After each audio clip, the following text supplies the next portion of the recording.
Philip, very good to see you. First off, Iran signalling a willingness to talk over its nuclear program. It's been saying that for a while now. Is this desperation, or is Tehran trying to buy more time? What's your thoughts about that?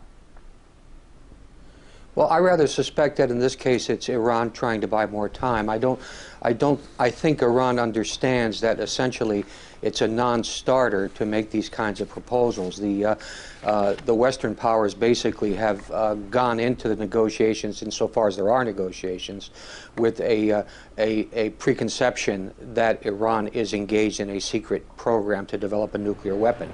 And with that preconception, obviously Iran has nowhere to go. So I think it's basically a question of buying time.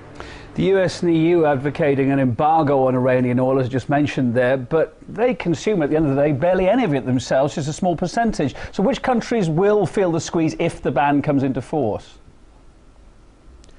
Well, obviously Iran will feel the squeeze most strongly, assuming that it is possible to enforce what is being proposed, and that, of course, is by no means clear. Oil is a fungible commodity, and it can be sold anywhere. Iran needs the exports of the oil to finance its government, to finance its social programs. So Iran would be the big sufferer, and that's the intention, obviously, to make Iran suffer so that Iran will do something that is more transparent in regards to its nuclear program. And if Iran did carry out that threat and block off the vital Hormuz Strait over the embargo, it's surely they're going to harm Europe, even if it's not using a lot of its oil. It is using a lot of oil that comes through that area. That's the whole point, from other Gulf states. What's that going to do to oil prices? Well, if Iran even makes an attempt to block the Straits of Hormuz, oil prices will probably double or treble. The thing is that the real danger here is that it could produce a shooting war if the United States does follow through on its resolve to keep the straits open, which won't be that easy. And I think that it virtually guarantees that Iranian naval forces and U.S. naval forces would come into conflict. There are lots of different opinions on how bad it would be if it did kick off. We've been hearing lots of experts over the last month or so. What do you think would happen as we head into 2012 if this did get out of hand? What's the worst case scenario? Well, the worst case scenario is World War III, I'm afraid. The problem is that Iran is surrounded by a number of countries that are essentially hostile to it, and some of them are nuclear armed.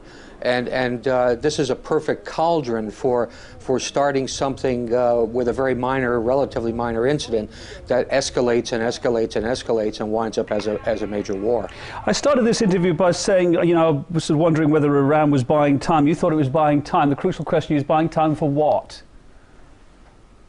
Well, you know, I think that in the world of politics, that things tend to shift, and certainly the resolve of the European powers to push on this Iranian nuclear issue is higher now. But if there is a genuine threat to possibly raise oil prices through closing the Straits of Hormuz, then the Europeans, who get quite a lot of this oil, would begin to reconsider what they are doing. So I think Iran is basically saying that, you know, things can change.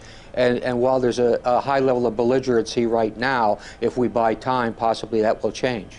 I know you've been following this story really closely. What are your thoughts about the killing of that Iranian scientist in Iran?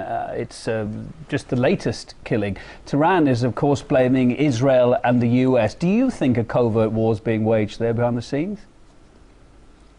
Oh, yes, absolutely. I think a covert war is being waged by the United States and Israel. I think in this case, the actual killers of the scientists were probably Iranians that were recruited by Mossad or the CIA outside of Iran and then sent in to do the work.